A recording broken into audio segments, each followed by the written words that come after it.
What if the one thing that you keep resisting is the very thing that can actually set you free?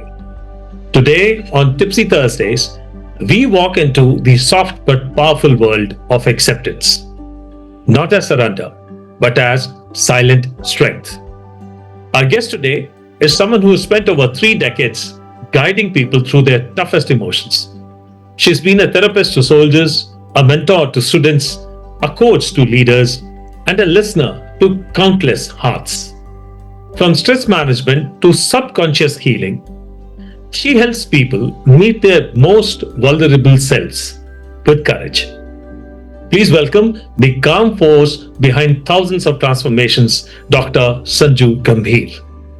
Let's find out today how embracing reality isn't the end of the road, but the beginning of a beautiful one.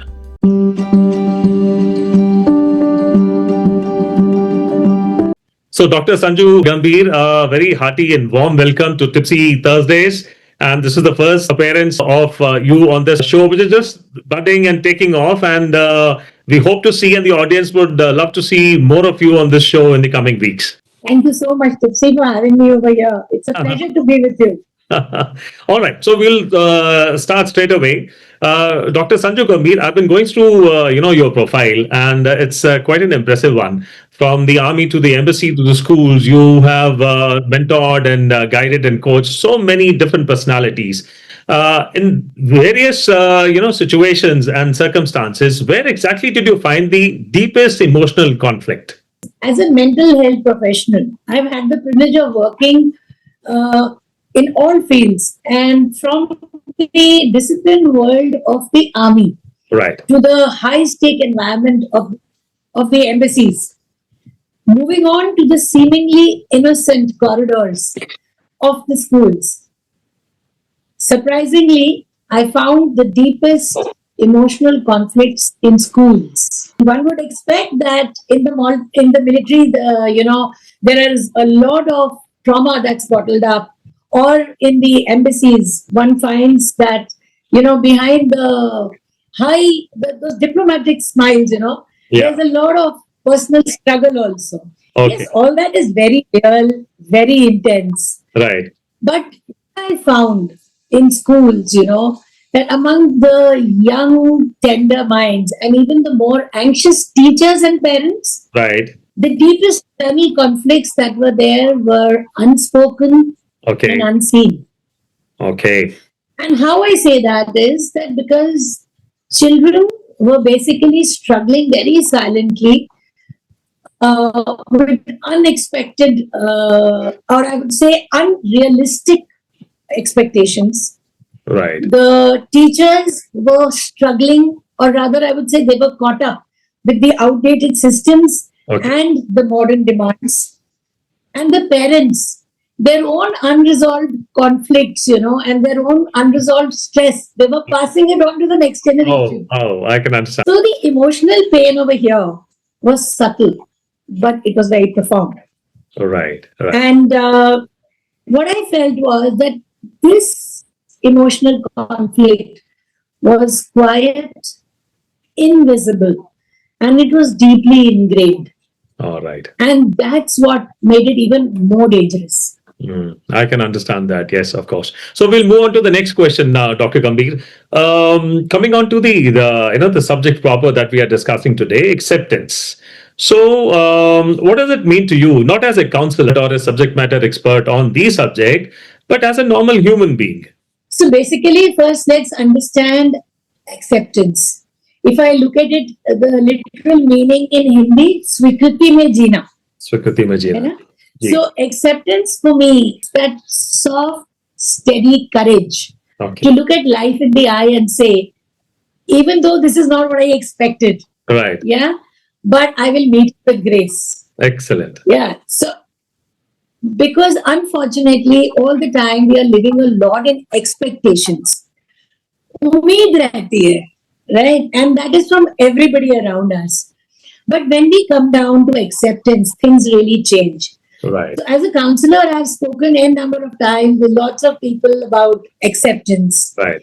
But as a human being, right, I have also experienced it and I have lived it deeply in the moments that I certainly did not plan for.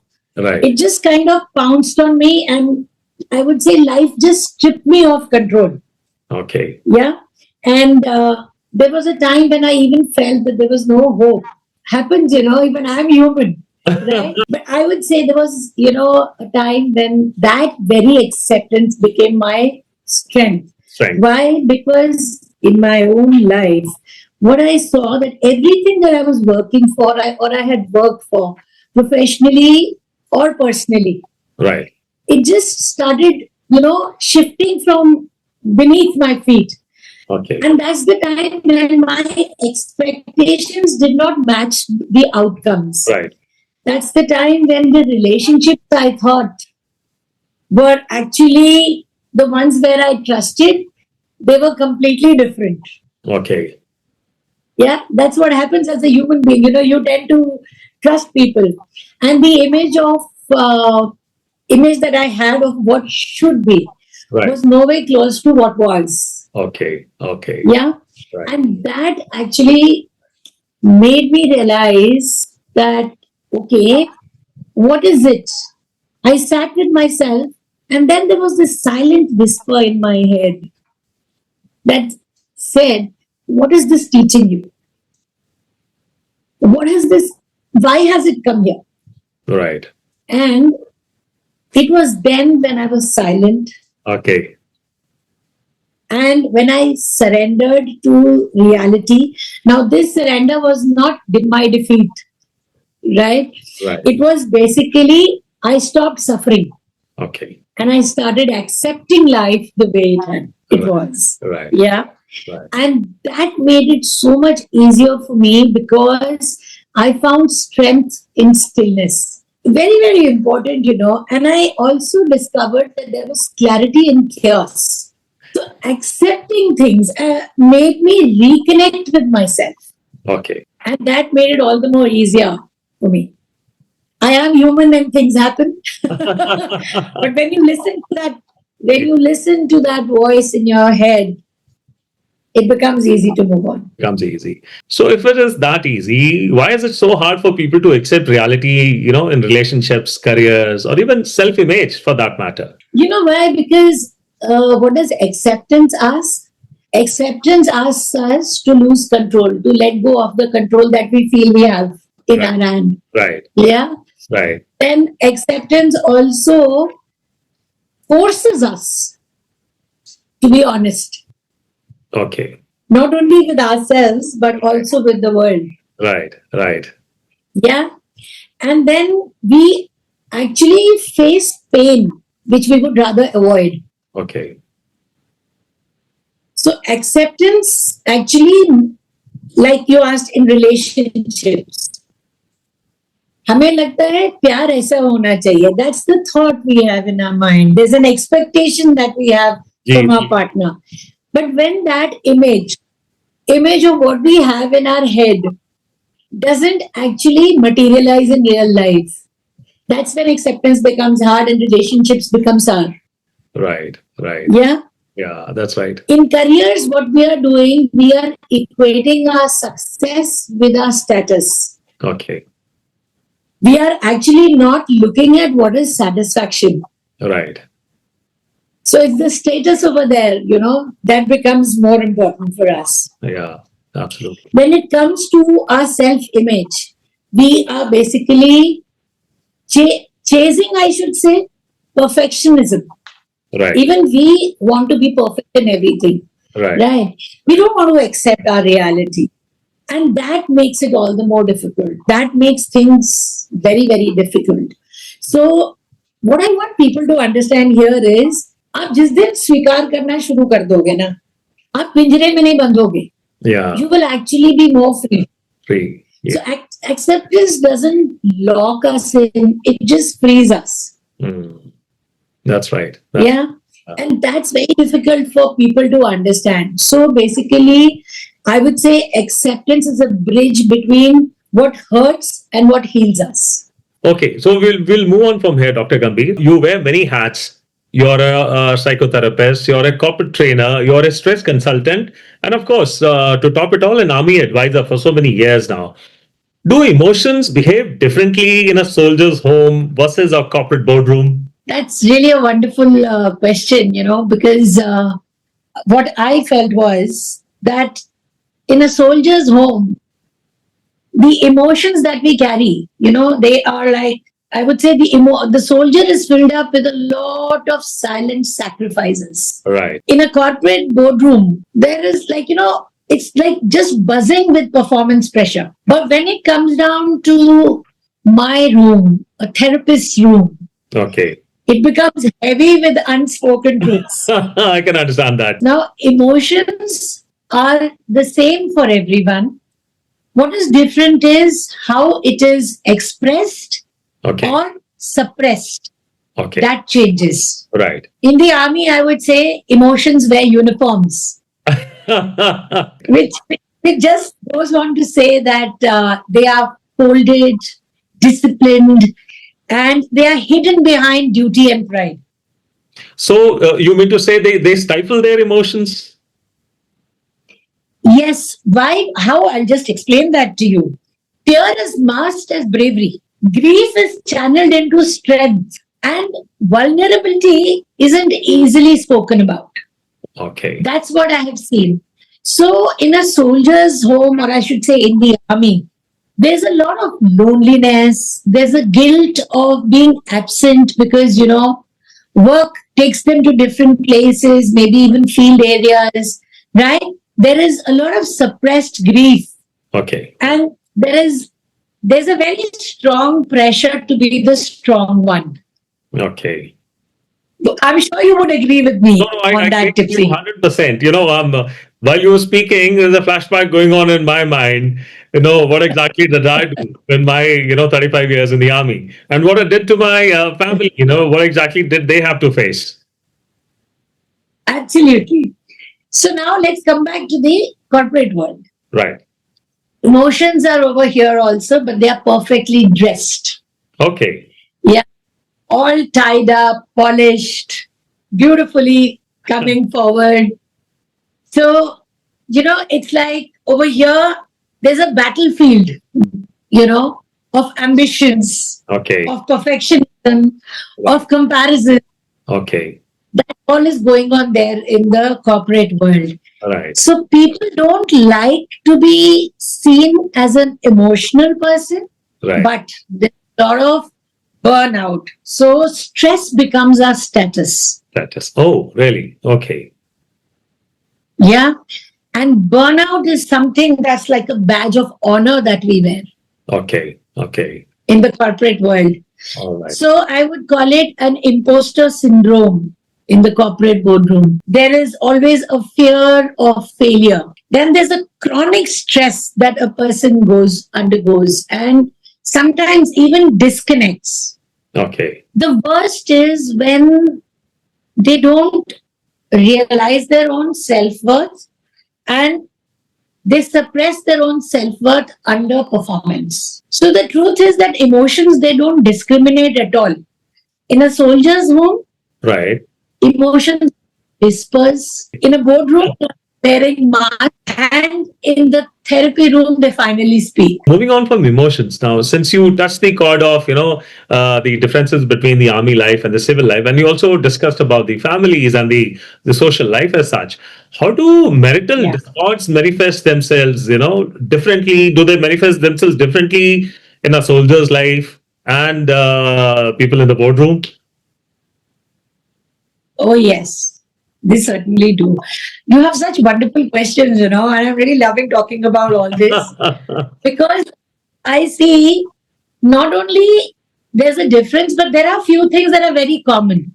Okay. Common in the sense there's emotional neglect. Right. Whether you are in a uniform or wherever you are, there is an emotional disconnect that happens, in any kind of a relationship.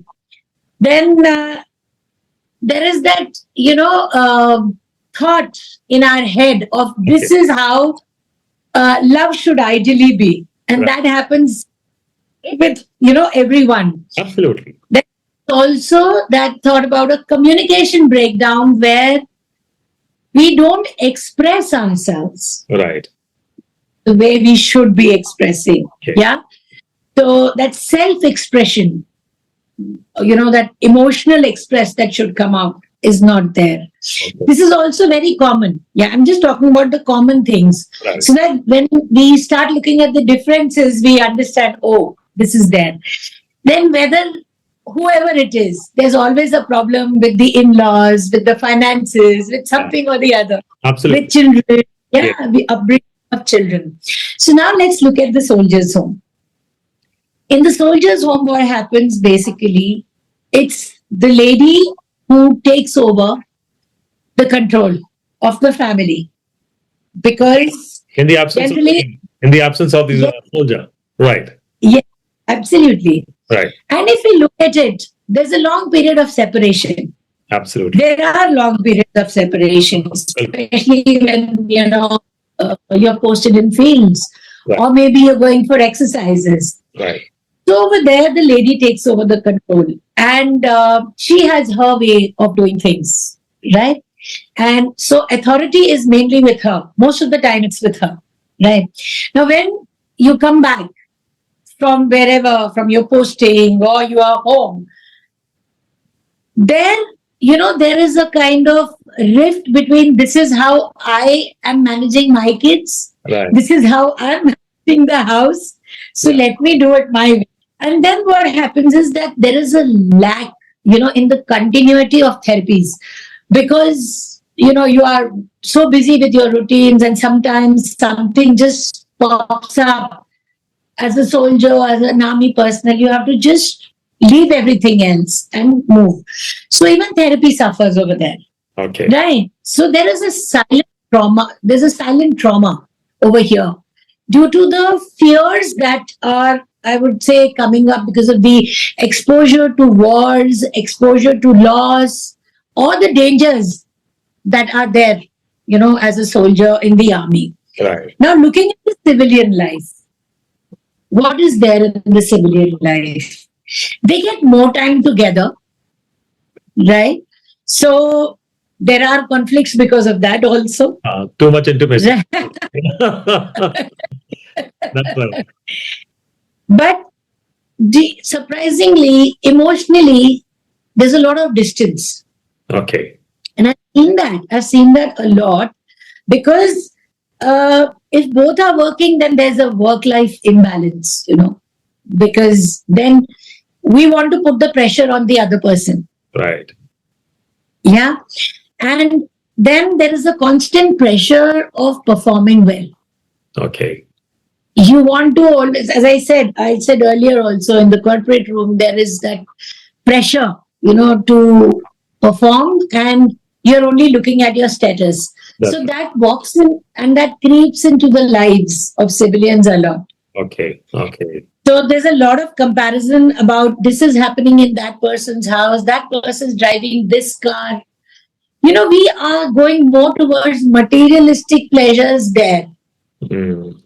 Right. And the performance actually that we do under stress also weakens our emotional stability. Okay.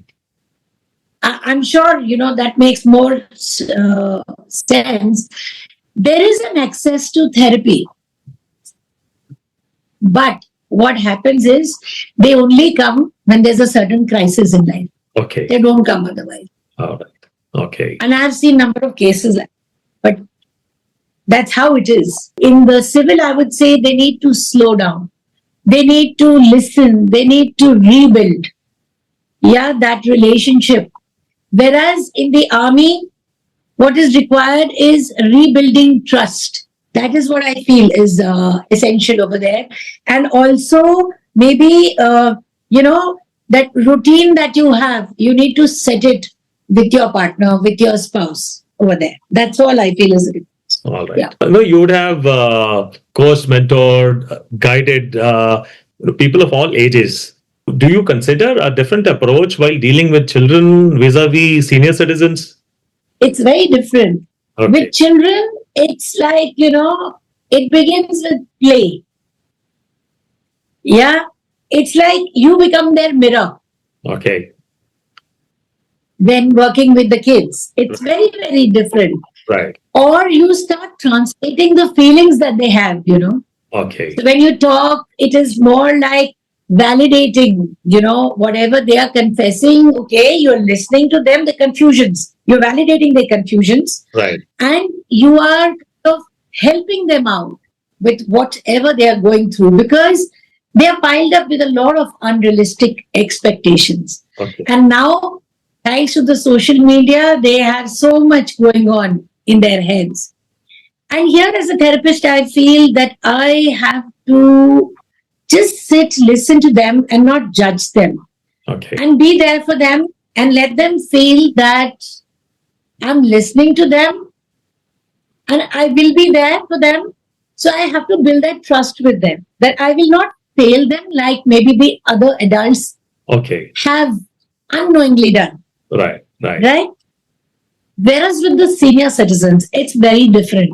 Okay. It is like there is, they have a lot of dignity.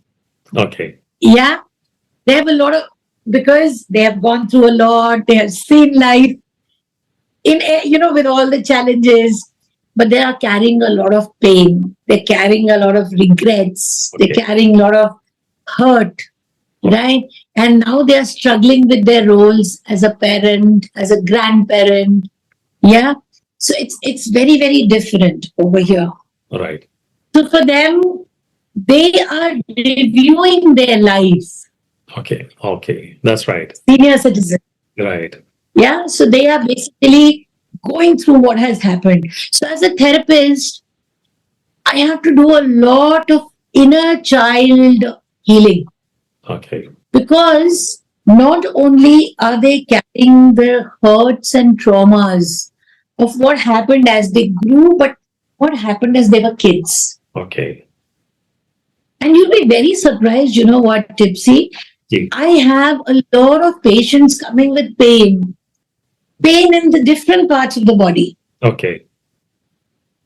And surprisingly, pain just means that we are hurting all over or we have so many regrets that are now coming out. Okay. Old age में सबसे ज्यादा दर्दें दिखाई देती हैं. Okay. है ना? जी बिल्कुल. And that is just because of all those bottled up emotions that we have within us. So for senior citizens, it's essential again to listen to them, but heal whatever is going on. I would say at that innermost space. Right. Yeah. Right. So for children, it is important that I help them to trust life again. Okay. For senior citizens, I help them to make peace with themselves. I can understand. So that is well said. I think the baggage that the elderly carry with them is enormous, and it keeps increasing as you keep growing. Keep putting on years to your life. Whereas a child would have problems which are only contemporary in nature. Is that correct? Because he has got the baggage is that much smaller, but that much lighter. See, again, over here, I would say that baggage, we cannot say that it would be lighter. It all depends on the atmosphere at home. All right. Okay. It also depends on what the mother has gone through during her pregnancy. Okay. Because even that is affecting the child in the womb. Right. If she is stressed, if relationships aren't good at home, or if she is stressed about something in particular, it's affecting the child in the womb. When we discuss, it's like first I have to build a rapport and then I have to look for things which are unspoken, unsaid. Okay, yes. I would love to hear about one success story where through your therapy, emotional transformation led to a life improvement in one of your subjects. Number of them come to my mind, but I would love to share about this particular lady who was doing brilliantly well in her career, highly educated, well placed in life, earning very well for herself. And She had everything that people desire. But one aspect of her life where she wasn't really doing well was relationships. Okay. She came to me and she spoke about it, and she said that, I don't know, but every time I get into a relationship, something goes wrong at the last minute, and that relationship does not carry on for a long time. So during my course of therapy, I started, of course, talking to her, and the time it came out that her own mother had been going through an abusive relationship. Okay.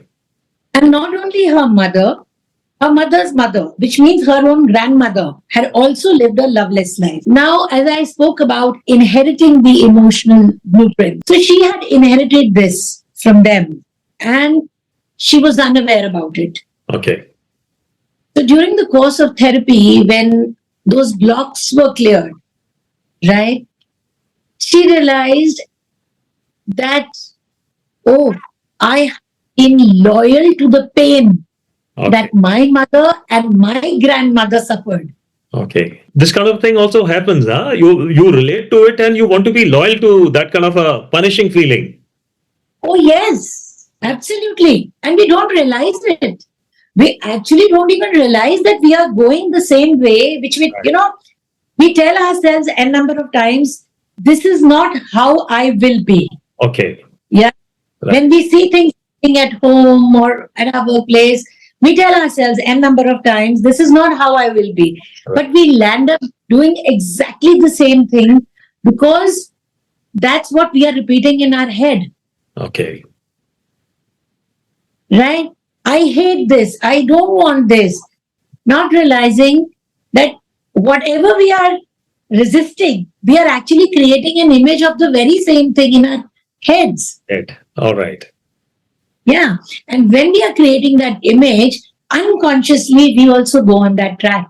Yes, absolutely.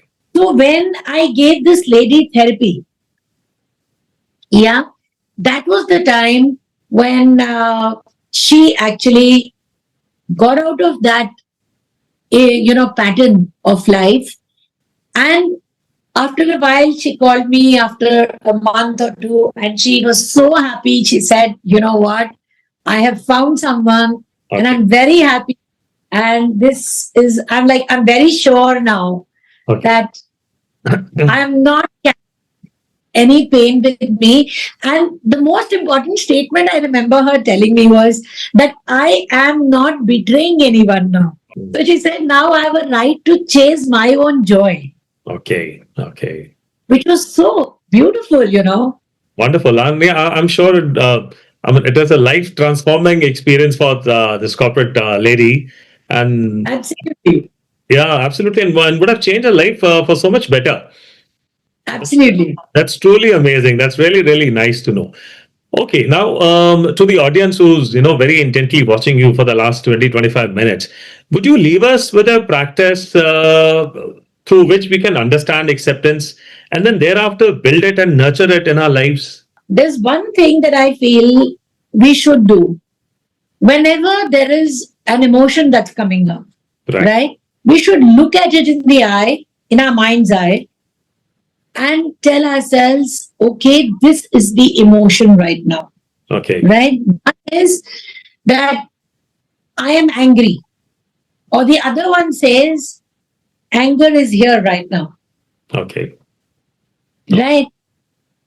I feel very sad.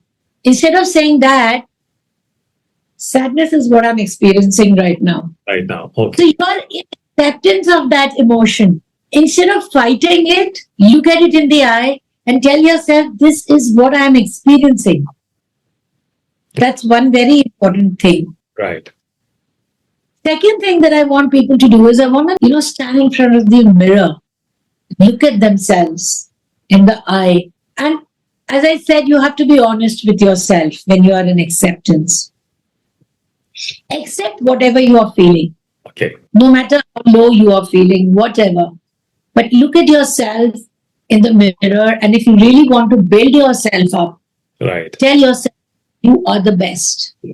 Okay. And that all solutions lie in your hand. And that I accept myself with all that I am, with who I am, with the good, the bad, the right, the wrong. I am the best. Okay. Okay. Gives us a lot of strength. Absolutely. Absolutely. It actually makes us feel very, very strong. Another thing that I would say is that when you get up in the morning, be grateful for the new day. You didn't die in your sleep. And this is one thing I do, and maybe I might do it in many of your sessions, because I want people to actually practice this, wake up in the morning and tell themselves, thank you for waking me up, my body. I'm awake, alive, and kicking. Thank you for this beautiful new day. That's wonderful.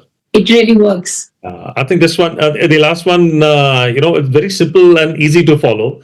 And I think we must imbibe it in our daily lives without any difficulty, with ease, to say. Absolutely. Absolutely. Excellent. Thank you so much for that. Dr. Gambhir, we'll quickly move on to our very interesting round that's called Tipsy's 10, where I'm going to shoot 10 questions, Fauji style, from the hip. You cannot duck, and you have to quickly give me an answer to score a point. Right? All fun. Not like an army drill. It's going to be very interesting for you. All right. We'll start off with the first question. 3 words that define acceptance. Surrender, peace, freedom. Excellent. One thing therapy taught you about your own self. That strength isn't about control, it's about allowing. Next one, a quote you live by daily. What you resist persists, what you accept transforms. Okay, all right. What is the biggest myth about stress? That stress is always about external pressure? No. It's often about the internal conflicts, Excellent. the internal resistance, the inner resistance. No, we came to know that you recently moved from Delhi after a very long stay in the NCR to Palampur now, the beautiful hills. Where does your heart reside, Delhi or Palampur? Palampur any day. My soul breathes. All right. What is your secret for staying so grounded? There's so many things that I can look at, but if I look at it, loads of gratitude, forgiveness, Okay. acceptance of who I am as a person, and if challenges come, this too shall pass is the attitude I live with. Excellent. Excellent. If not a therapist, what would Dr. Sanju Gambhir be? I would be a motivational speaker, a trainer. That's for sure. All right. One workshop that you conducted that changed your own self. See, it would be very, very wrong to say about one workshop. There's so many things, Every workshop gives me a different new dimension to life. Okay. So it would be very wrong to say about one. Plenty. We understand that. All right. What would you tell your 25-year-old self? Stop proving. Start being. You are enough. Already enough. I think that's something that I can share with my kids too. We come to the last one now. Your one-line advice for emotional empowerment. Own your emotions. Don't outsource your power. Okay, that's a wonderful one. I think whatever you said, there are going to be so many quotes coming out of this conversation, which I'm going to use for our further conversation and, quoting you elsewhere when I talk to people. All right. With this, we come to the end of our wonderful journey here. It was so enlightening and so interesting speaking to you for the last 20-25 minutes.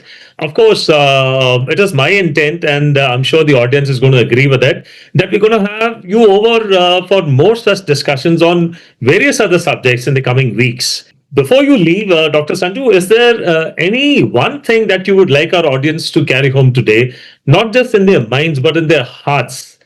If there is one such thing, what would that be according to you? You are not hard to love. You're just holding on to pain that was never yours to carry. Acceptance doesn't mean giving up. It just means choosing peace over perfection, presence over pressure, and truth over denial. So, breathe. Pause for a little and be kind to yourself and let the change happen. Now that brings us to the three key takeaways from the conversation that we have had today. First, acceptance is strength, not surrender. When you embrace reality, you open doors to growth. Emotions are not enemies, they are messengers, and managing them is the first step towards transformation. Lastly, healing is not a solo journey. Seek guidance, be it therapy, community, or conscious tools. Life never promised ease, but it does promise evolution. Acceptance is the first step of that evolution. We spend so much of our lives trying to fix, change, or outrun what is. But today, with Dr. Sanju Gambhir, we were reminded of a quiet truth that acceptance, real, deep, grounded acceptance, is not weakness, it's wisdom. Healing does not always mean starting over. Sometimes it means sitting with the mess and still choosing peace. Whether you are facing a heartbreak, burnout, or just the noise of daily life, maybe it's time to stop resisting the now and start flowing with it. Because reality does not shrink when you fight it, it softens when you embrace it. Thank you for joining us on Tipsy Thursdays. This is your host, Tipsy Vadava. Until next time, keep it real, keep it kind, and most of all, keep accepting. Jai Hind.